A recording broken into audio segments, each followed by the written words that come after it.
Well, welcome to the 10th episode of the Republican Study Committee's Right to the Point podcast. We're really excited to be here. We've got two great folks to introduce.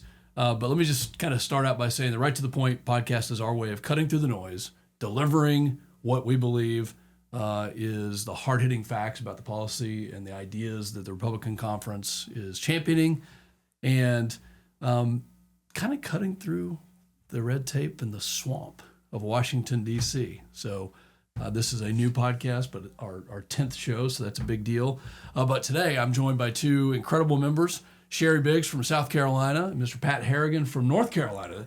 I'm August Pfluger. I'm the chairman of the Republican Study Committee from Texas, and I think it's going to be really interesting because right before we got on the air here, we started talking about the rivalry that exists between South Carolina and North Carolina. So I think we're going to have some fun while we talk about some really good issues. But Sherry, let me turn it over to you to just introduce yourself to the audience and tell us what you did before Congress too.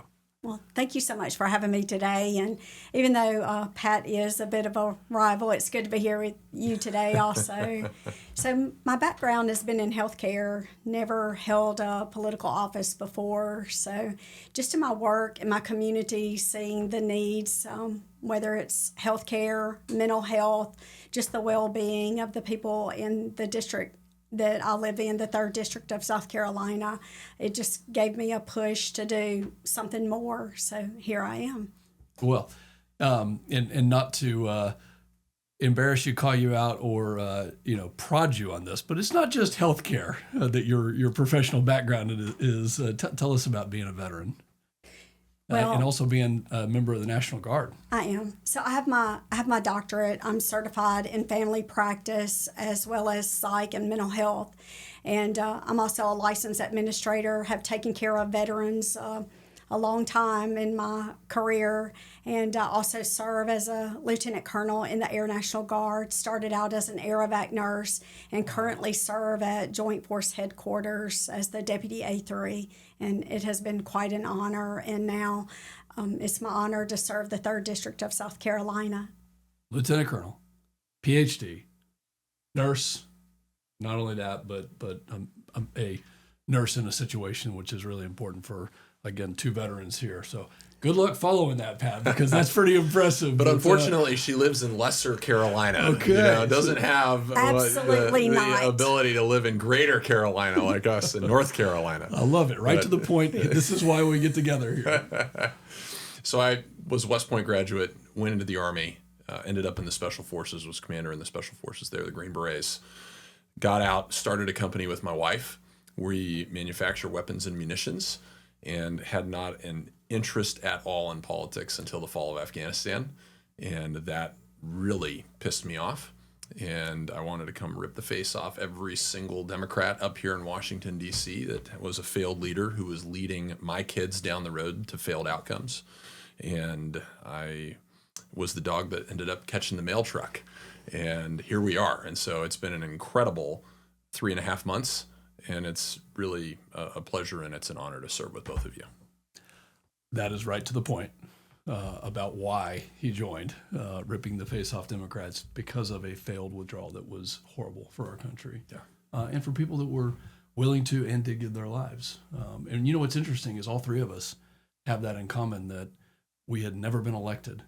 We had never entered politics, all veterans, myself included. But there's a call to service that's pretty neat amongst this incoming your freshman class and amongst those that I think saw the direction that this country was going and said no more. I would absolutely agree with that. I've met some incredible people, and they're here for the same reason that I am. It's really neat. We're going to talk about a lot of issues, and we'll have some fun along the way. But you know what's cool about today is that this is President Trump's 100th day in office, and it's hard to believe just how fast it's gone. But the pace has been dizzying. He's done more in 100 days than President Biden did in 4 years. That goes without saying, but we're going to say it anyways. We really could talk the entire episode about, each of the 100 days has been a milestone, and the legacy making is It's out there. We feel it. I'm from Texas. I know I've talked to both of you and heard both of you talk about border issues. On Homeland, there's a lot of discussions about border issues. So, the stat that we've seen just released today is that 99.9% of the crossings were stopped, and three got through. And I remember just a couple of years ago holding up the stats, and it was 189,000 this month, and it was 205,000 the next month, and it was just terrorists and all sorts of just incredible. This is a stat sheet that talks about 137,000 in March of 2024. These are apprehensions, by the way. These aren't people who got through. 3 got through, but only 7,000 in March of 2025. So, Pat, we'll start with you. Talk to us about the border, about what it means to your district, and what you're seeing as President Trump's shining moment here. I think we all have heard the saying at this point that every state's a border state now. And that was absolutely true because of the wide open border policy that President Joe Biden had, allowing millions, tens of millions of illegal immigrants to flow into this country completely unchecked, have no idea who they are, have no idea what their intentions are in this country. And that was one of the reasons that President Trump had such a mandate in November, is because the American people said, this is nuts. This is beyond crazy. Not only are we creating a significant national security concern for the country, but we are also impacting our world in ways that we were just beginning to understand, right? President Trump is now arresting that. I sit on Armed Services Committee, and we had the Northcom and the Southcom commanders come in and testify about 2 weeks ago. And Sherry's on the Armed Services Committee too. And, they had said at that point in time that we were 97% crossing reduction. And what I told them on behalf of the people from the 10th District of North Carolina was, we have one task for you. Go stop the other 3%. And in the last 3 weeks, they effectively have.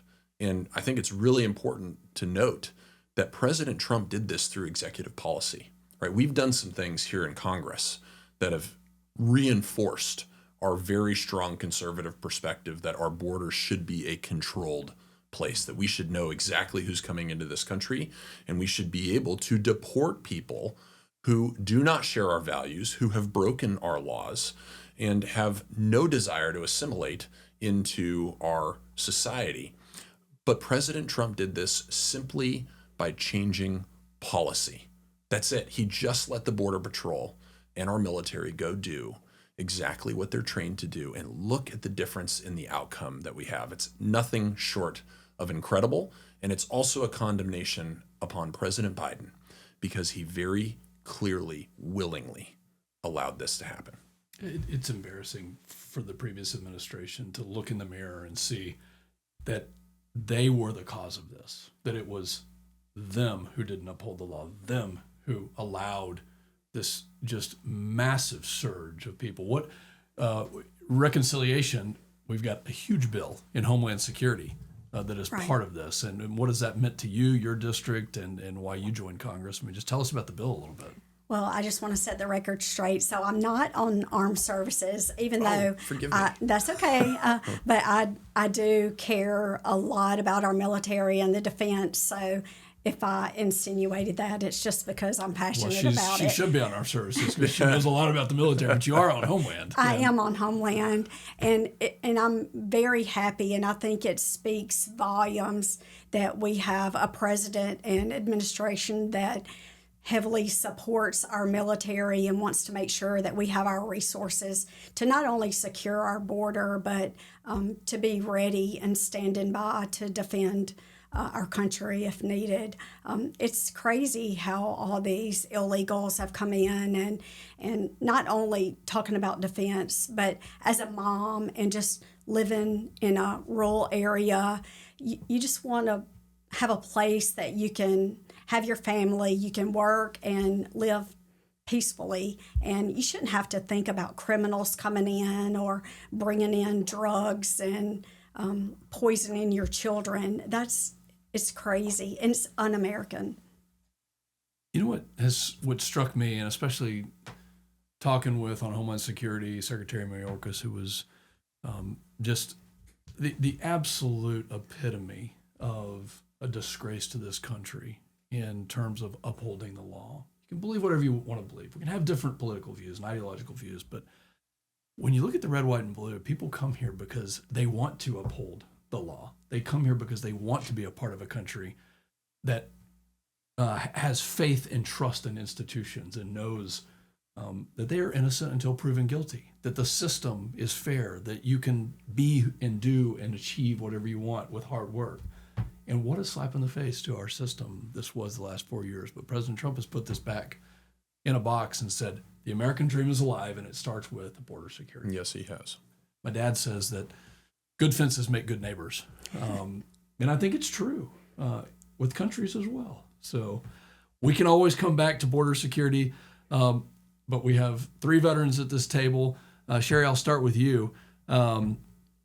Recruiting is at, just meteoric historical highs right now. There's a sense of enthusiasm about getting back into the military and people wanting to serve. Somebody on the airplane on my trip up to D.C. this week said, my son is a Marine. And the reason that I'm okay with it is because I know that President Trump is going to take care of him. So what are you seeing from the military side, whether it's recruiting or focus on lethality or readiness, that is important to you? Well, it's been a little slow getting back going, recruitment and retention. We've been through some rough roads for sure, but I think the excitement and the enthusiasm with the president's change is bringing about nothing but positive. We just came out with a new bill, introduced the Fighter Act, and that was the intent, was to let our military members know that we have their back, that we want to support them, and that would do away with federal taxation on money earned while serving in uniform. So I think we're headed in the right direction. We have a ways to go, but certainly making progress. Do people in your district in South Carolina, do they have a renewed sense of patriotism or a renewed? I mean, are you hearing this when you go back to the district, and what's the feeling?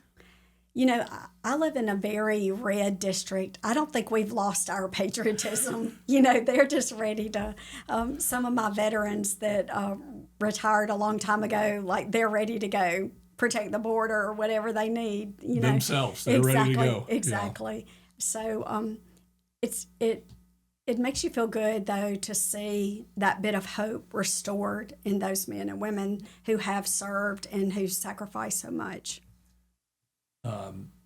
Despite the fact that you went to West Point, it's and he lives in North Carolina and not South Carolina. So we've got two things to this podcast has gotten one-sided real fast. Yeah, we're right to the point here.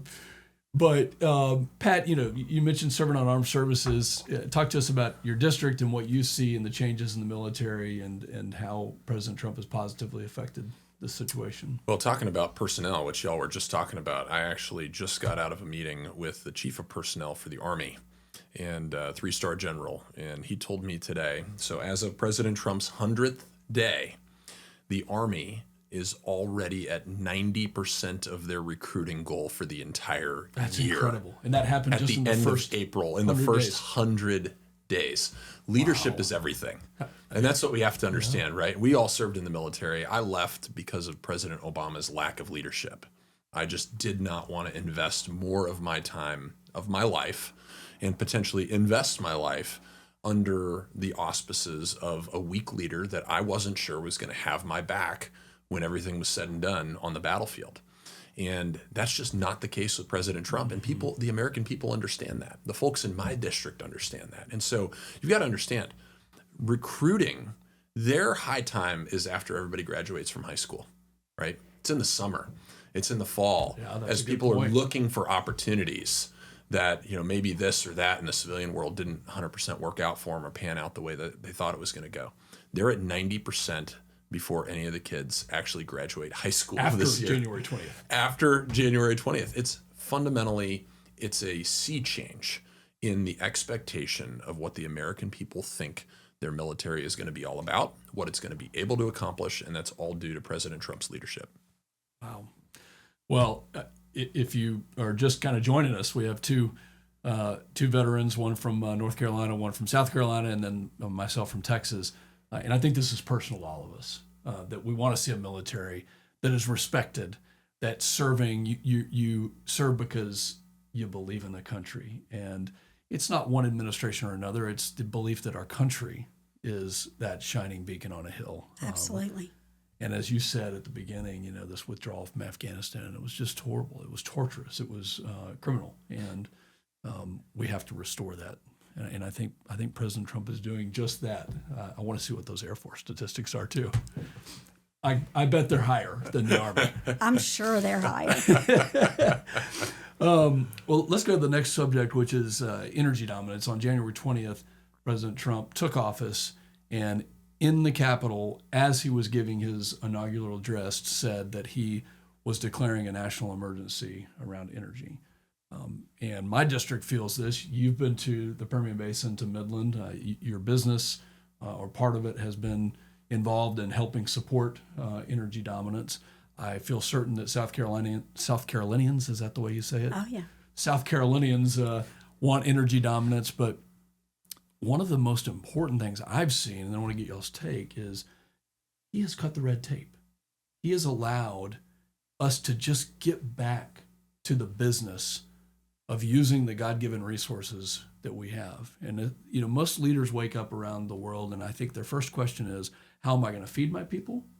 And where's the energy that's going to help feed them going to come from? And you don't want to be dependent on your enemies. So looking at the oil and gas business or any other form of energy, I think what President Trump understands is that in order to be a superpower, in order to lead around the world, you have to use those resources to effectively produce affordable, reliable energy. Now, I will say $40 oil in 1970 was different. Because of the shale revolution, which my district in the Permian Basin, Midland and Odessa, really helped to harness, which is horizontal drilling.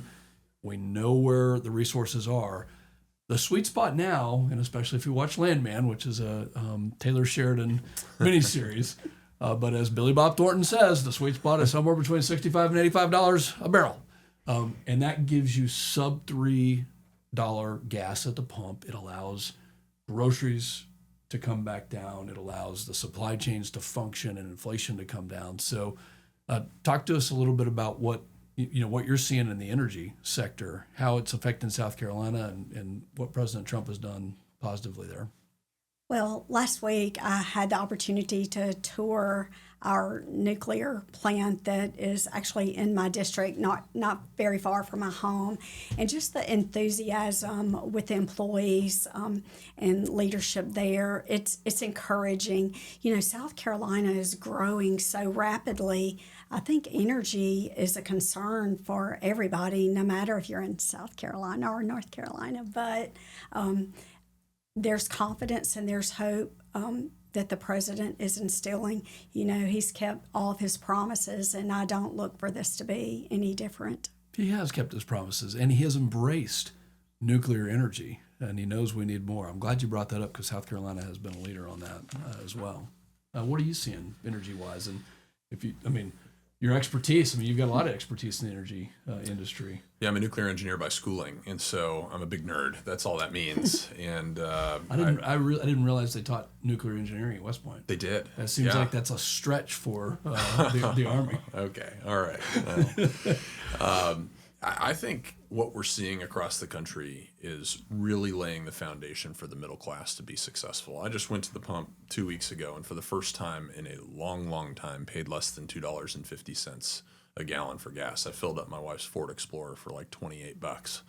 And I think what you realize when you see those lower prices, and remember, everybody understands you go to the gas pump, once a week, right? So that cumulative savings is really additive. So if you save $15 every time you go to the gas station once a week, that's another $60 that you and your family can spend on groceries, invest in your kids, do whatever you decide is in your best interest to do with it. And it's not, going into the pump machine because of ridiculous regulations that ultimately just increase the price of everything. President Trump has just come in, he's slashed all those regulations, and that allows everybody an equal level playing field to compete.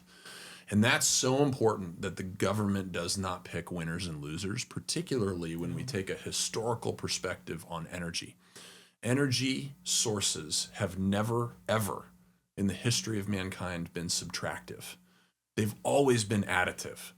And we have to understand that as our population grows, the energy demand also grows. And we need to have that very healthy, all of the above menu options that are not stipulated to win or lose, to cost less money or to cost more money artificially because the government has decided to control what type of fuel your car uses or your heater or your air conditioner at home. He's just simply come in and set the conditions for everyone to be successful at every step of the equation. And ultimately, that means for the average American family, things are going to cost less. I love that. And you're right. This is an expansion.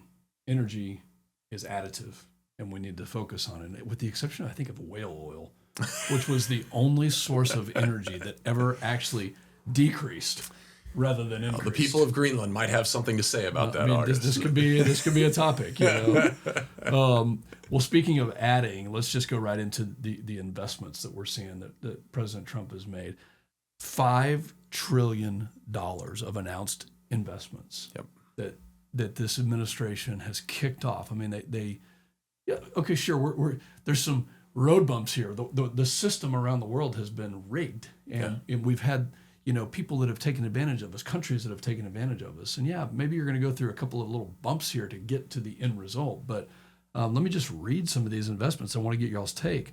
$500 billion in private sector investment for the largest AI infrastructure project in history, Stargate.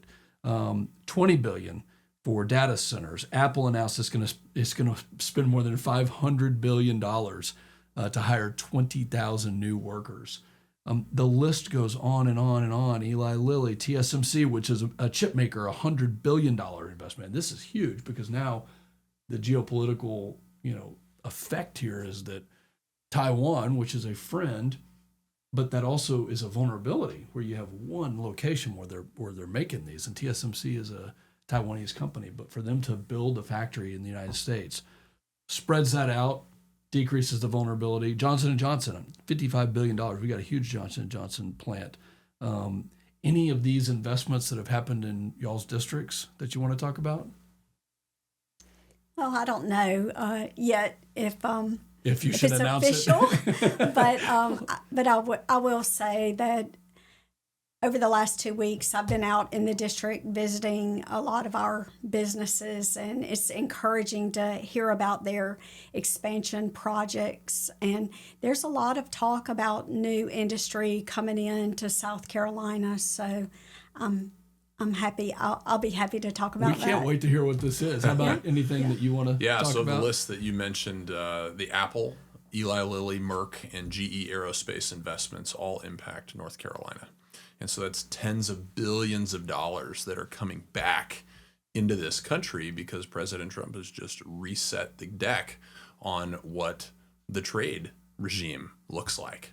And the Apple investment specifically impacts my district. They have their first and largest North American data center in my district, and they are going to expand it by more than double in the coming years. And so this has very real impacts for not just the way that we all get to live our lives in our district.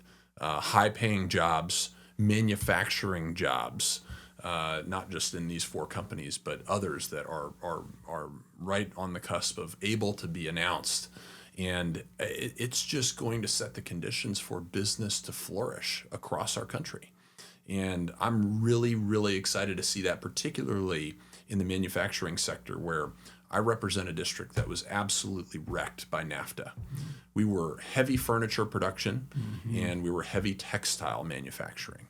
And because of really poor trade deals, the leadership of all the various companies that was in my district, they were incentivized to push that manufacturing overseas to where there was cheap labor.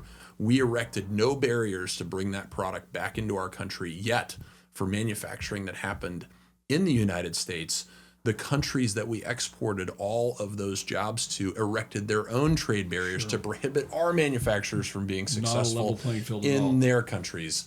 That's going to stop, and the manufacturing middle class is coming back.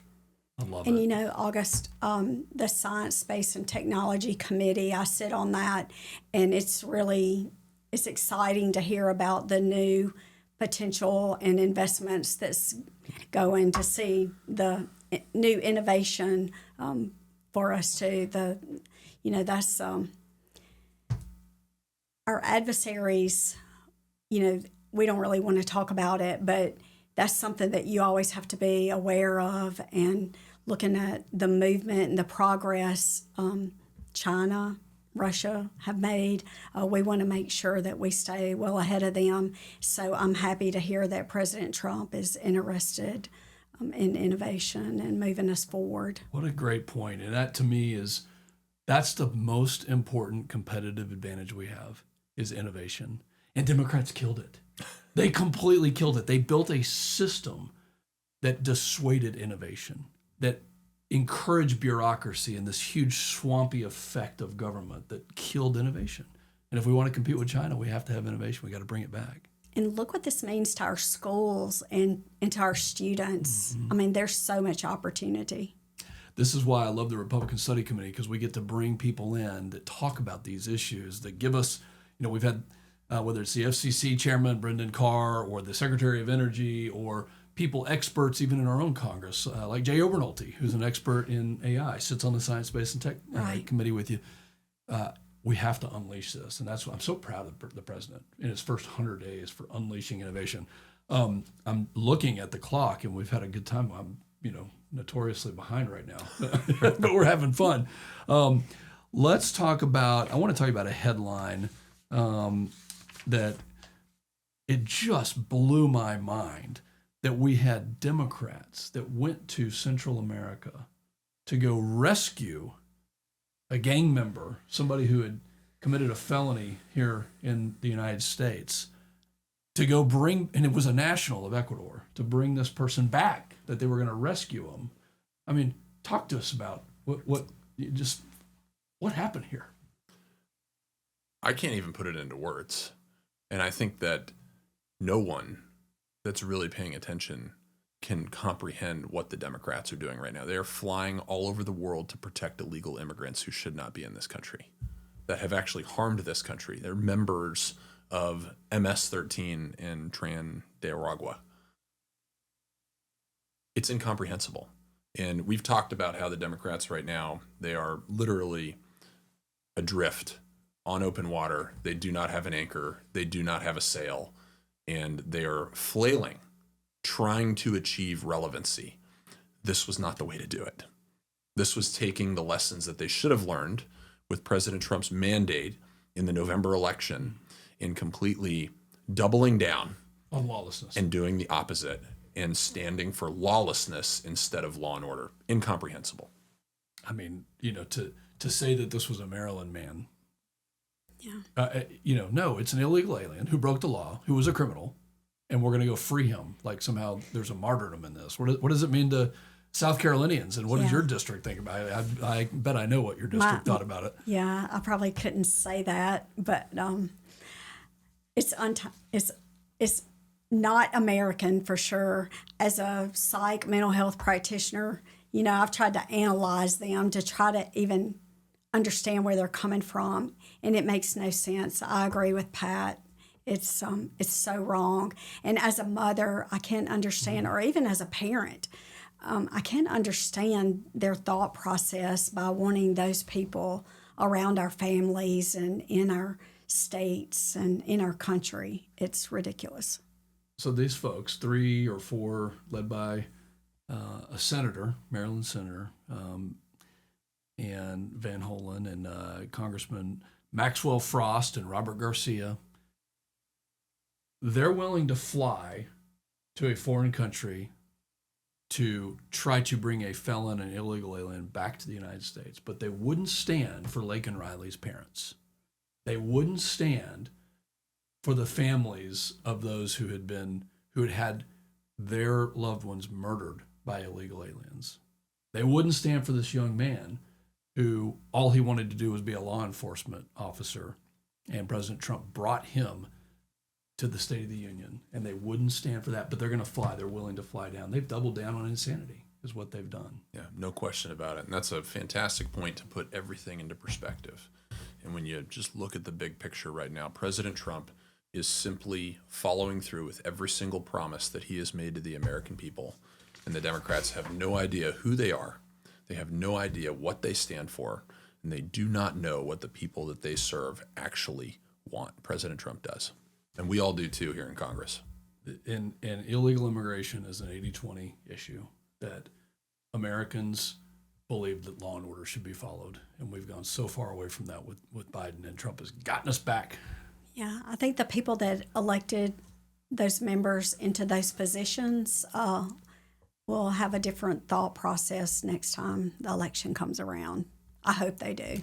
You know, you would have thought that even after this one too, but now watching this act of insanity to fly down and be considered some sort of freedom fighter for liberating an illegal alien is just unbelievable. We can talk about a lot of other headlines, but why don't we do something a little bit fun? And this is what we call the right opinion segment of the podcast here, right to the point. And it really doesn't matter what somebody says to you. Logic and reason don't apply. It is your opinion, and nobody's going to persuade you to think otherwise.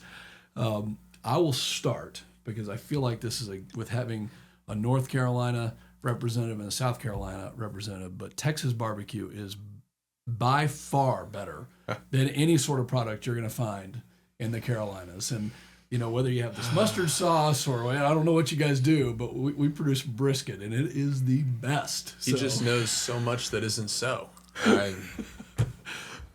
I'll turn it over to you. Give us your opinion. You've brought me out to Texas before. I'm going to bring you out to Western North Carolina, and I'm going to show you what some real barbecue actually tastes like. Well, tell us a little bit about it. Well, there's a place called JD's Barbecue. It's about a mile away from my plant out in Western North Carolina, and it is where I used to go every Thursday because they're only open Thursday, Fridays, and Saturdays. Okay. That's when you know you have a really, really great place because they're going to make all their business in those 3 days, and they actually take the time to do it right the other 4. And they're staying out of the shop and going to church on Sunday too. So they're good people. But I'll give them that, but I'm not sure the quality of the barbecue. And they give you all 4 choices on the sauce that you want to put in there. They've got a traditional Western. They got a mustard base. They have a vinegar base, and then they've got like a really hot. But what really sets this place apart is the quality of the sides. It is absolutely incredible, and I will bring you to JD's Barbecue one day. That's a deal. That is a deal.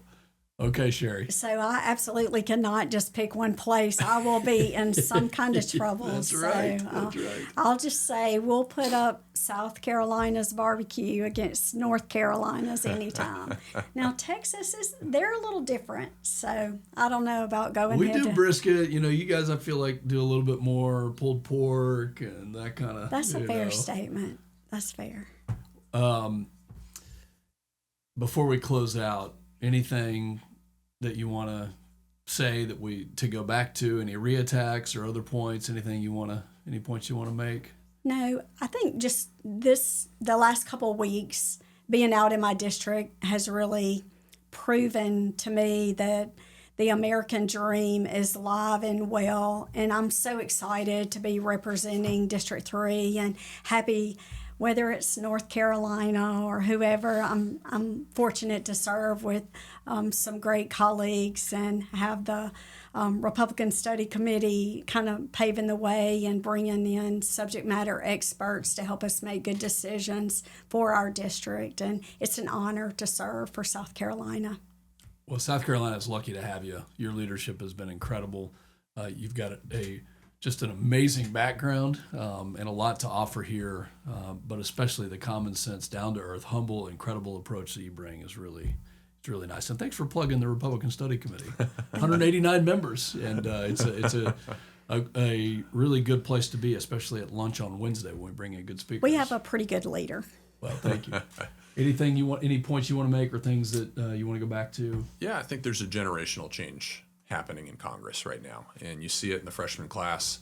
The young up-and-comers are now actually stepping up and taking the reins of leadership from those who have provided it for a long, long time in the past. And I'm really, really excited by the quality that I find in our freshman class representatives.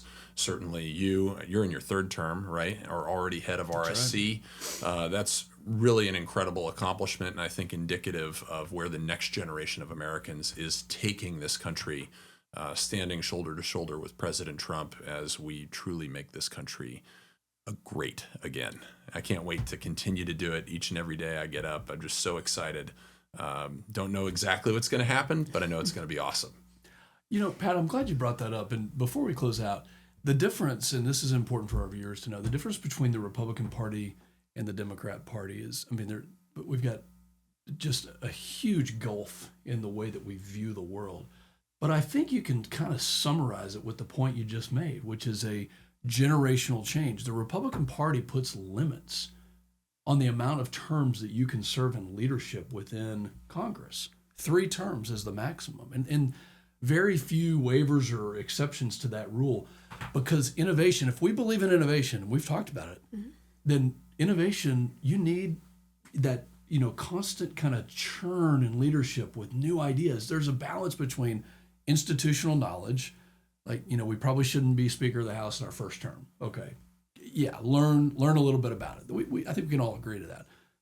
But there's a certain point where you have some institutional knowledge, you know what your district and what the American people are looking for, and you still have innovation. And Democrats, I will tell you that the chairman, you guys have seen this, the chairman and the ranking members, the top Democrats have been here for 30 or 40 years. That's too long. Our founders never intended that to be the case. And Republicans, I think, are sticking by. I've had many Democrats tell me privately, I wish that we had changed our rules to be like you. We would be a different party if we didn't have this parochial, you've been here for 30 years, and then just because you've been here the longest, you get to lead. No, we're competitive, and we believe in competition. So I'm glad you brought that up. Y'all, what a great discussion today. And it actually went a little bit longer than we were anticipating, but that's a good thing. This was the 10th edition of the Republican Study Committee's Right to the Point podcast. You're not going to want to miss the new faces, and you'll have 3 new faces on the 11th version. So make sure you tune in, and make sure you follow the Republican Study Committee on social media. And that's X, it's on Instagram, it's on Facebook, Rumble, it's on Truth, but the handle is @Republican Study. And I want to say thank you to Madeline and Callie and our awesome team that has gotten the word out about what the Republican Study Committee is. We have good policy. Republicans always have had good policy, but sometimes we don't communicate it like we want, and this is a good platform to communicate it. So we're going to sign off. Thanks to a great member from South Carolina, Sherry Biggs, and another great member from North Carolina, Mr. Pat Harrigan. I'm August Pfluger, Chairman of the Republican Study Committee. See you next time.